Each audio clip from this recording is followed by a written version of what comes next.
People just absolutely love to air their grievances when it comes to social media. So what does a person do when they want to post some real estate griefs, but they don't want necessarily the real estate agent to hear about it? Well, you go to Reddit, of course. Today we're going to be going over some of the Reddit posts that I found, and I'm going to give them some solutions to their problems. So let's go ahead and read some Reddit posts. Buyers leaving the country. My parents are selling their house. A buyer agreed to an all-cash offer and put down 5% down in an escrow when it went under contract. The contract has no contingencies as far as I can tell. At the same time they went under contract on their purchase of the home, they agreed to put down 5%, but need the proceeds of their home to close. So what they're basically saying is that their parents' house went under contract. They need the money that's in their current home, the equity in it, to buy the next house. On or about the day of the sale is about to arrive, everything is clear to close. They found out that the buyer is no longer in the country. They say they're on vacation in the Middle East and may have to return in early January. My parents suspect that they are backing out. They're really upset and confused on what to do. Obviously, they have a real estate attorney. I'm curious on the other options of what they could do or expect out of this situation. Well, I'm going to tell you my answer right now. So one of the answers is, well, when it comes to the contract, talk to the attorney they hired, and hopefully they did. If the closing date comes, cancel the contract, and then have the attorney notify their attorney and cancel to liquidate the EMD and pay to you. So in this particular situation, the sellers have a couple options. One of them, if the contract date has expired and there isn't an extension, they have nothing. So they're going to have to go ahead and cancel the contract that they put on the other house, most likely losing their deposit. But if they had a contingency on that house saying if their current home didn't sell, then maybe they'll be able to get their deposit back. Now, the original people that were purchasing their house in the state of Louisiana would not get their earnest money deposit. That's what we call it here. It's just a small down payment on the house, and that would automatically go to the sellers because they're in breach of contract. They didn't satisfy the conditions of the contract. It's an unfortunate situation. It's happened before. And the only thing I can say is that I hope that your real estate agent and the real estate agent that was representing the buyers were fully vetting this particular buyer. I've heard it more often than not that it seems that when we deal with people that are buying cash, it seems always a little shady. You have to almost double check and dot your I's a million times over.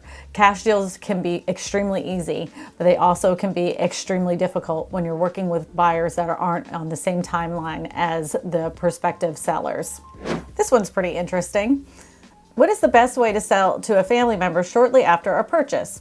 Long story short, I've been house hunting for many months, but the market in New Jersey is insane. Limited inventory coupled with people leaving New York City due to COVID has made the already small pool of homes even smaller. In an effort to stand in a chance in this market, a family member has offered to pay cash for my home and do a private sale by owner to myself, which I would take out a mortgage. What is the best way to go about this? I asked my lender and they said in New Jersey it would be 6 months before the title company would allow the title to transfer again. Is that correct? I know people who have bought and sold homes under 6 months. Is this something to do with a private sale between family? Now, every state's going to have their own set of rules, but here in Louisiana, you literally could walk out of one closing and sell that house to another person.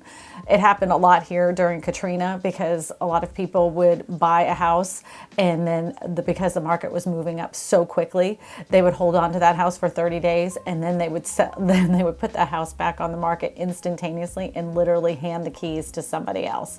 It was crazy. Unfortunately, that is not the case in many other states. You may want to check with a title attorney outside of their purchase currently and make sure that they understand what the whole situation is.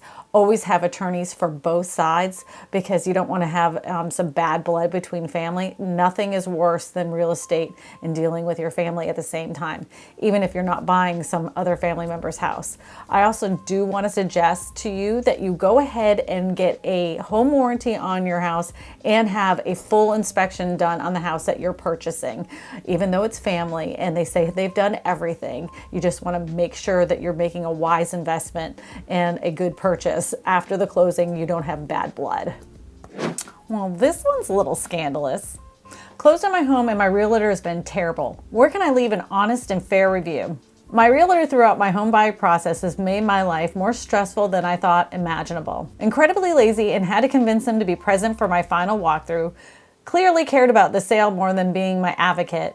Communication was incredibly bad. Would talk to my wife or inspector about what I called him regarding instead of me. Then there were repair fiasco. And it goes on and on and on. Obviously, he's pretty upset, or she.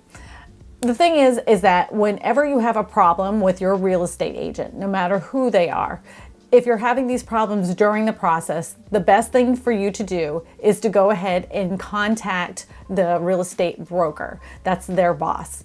And tell them everything that's been going on, the lack of communication, the fact that you've asked questions and they end up calling your wife, anything like that. You just need to discuss it with their boss. In many cases, either the broker will take over or have another agent in the office take over your transaction.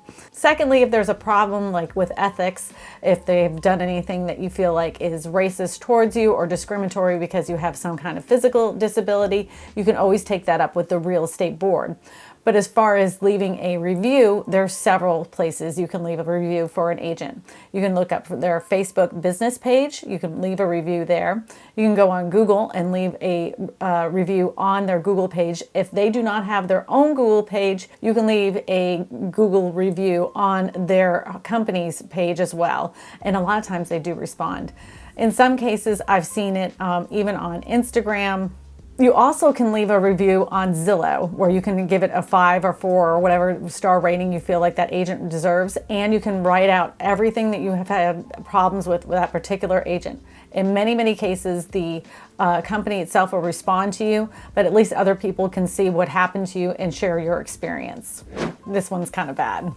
Realtor gave keys too soon. The seller claims items were stolen. We finished closing on a house on Tuesday with the stipulation that possession of the property would happen 5 days after closing. The closing date changed several times, which confused us, but the seller gave us the keys to the house on Tuesday. We thought this meant that we could move in, so we began moving in on Thursday.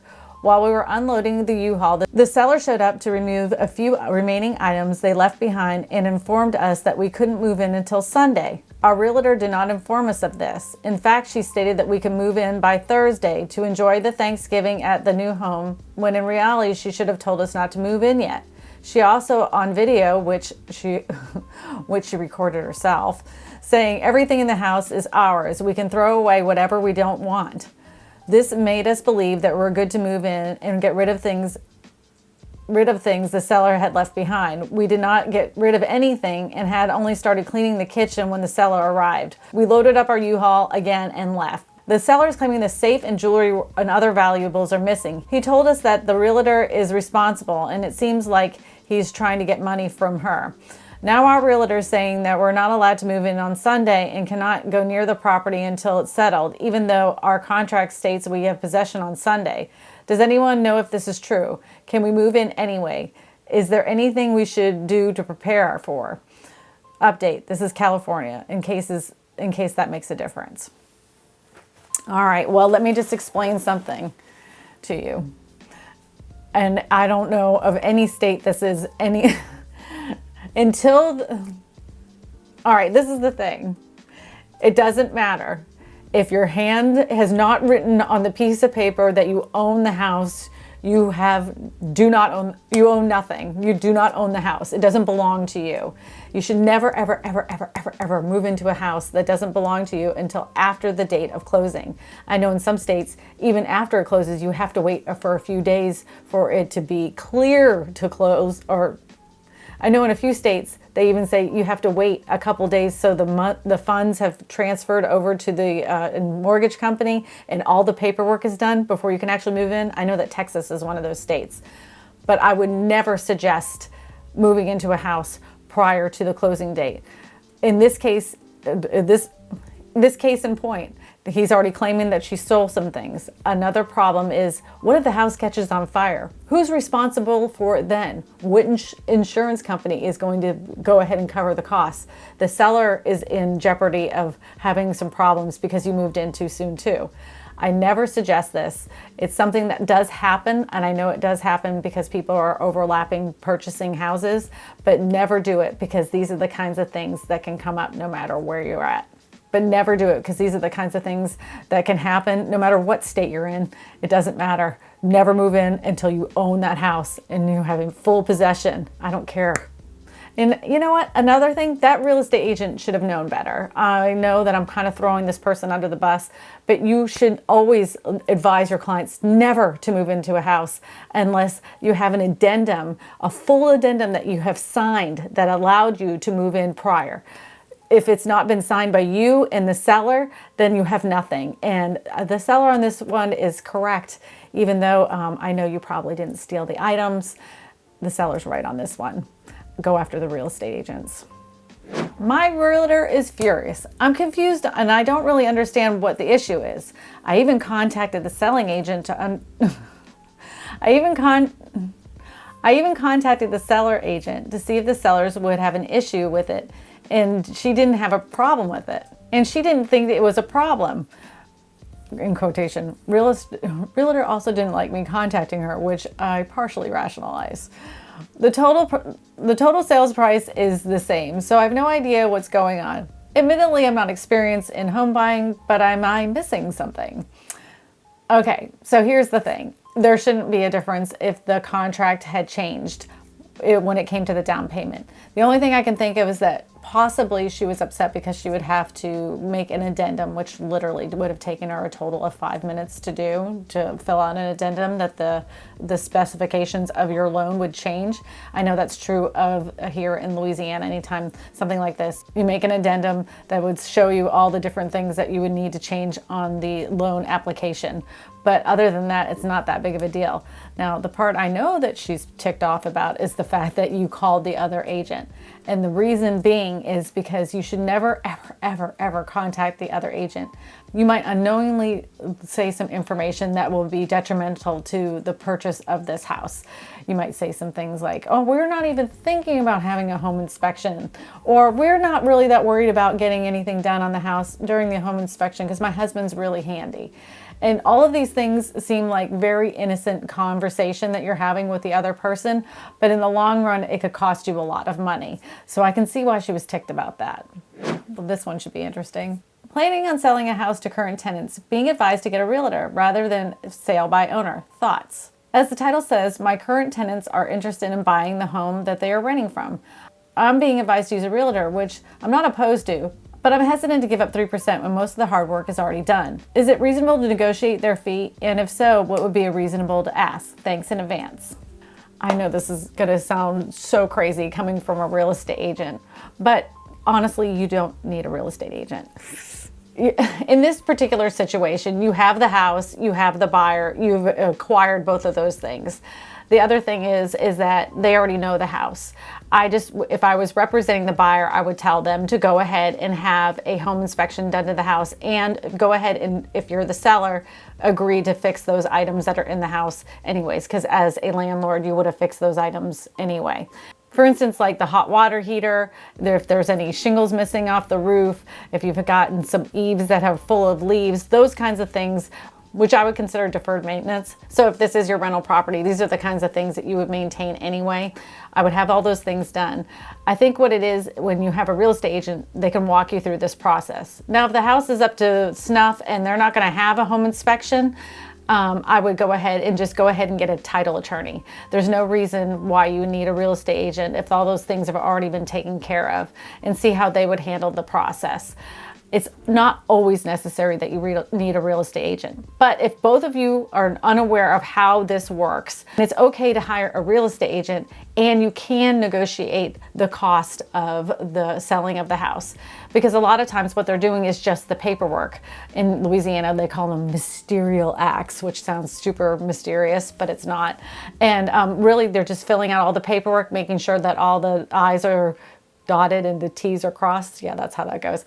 And that way you can get it to the title company and everything's fair and square and you're all done.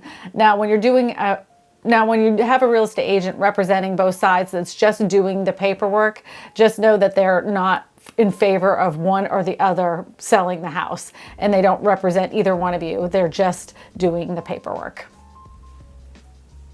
And of course you can negotiate the price. You can negotiate the price whether you're selling your house. You can always negotiate the price with your real estate agent. There is no set fee in stone here in the United States. And matter of fact, that's like how all real estate offices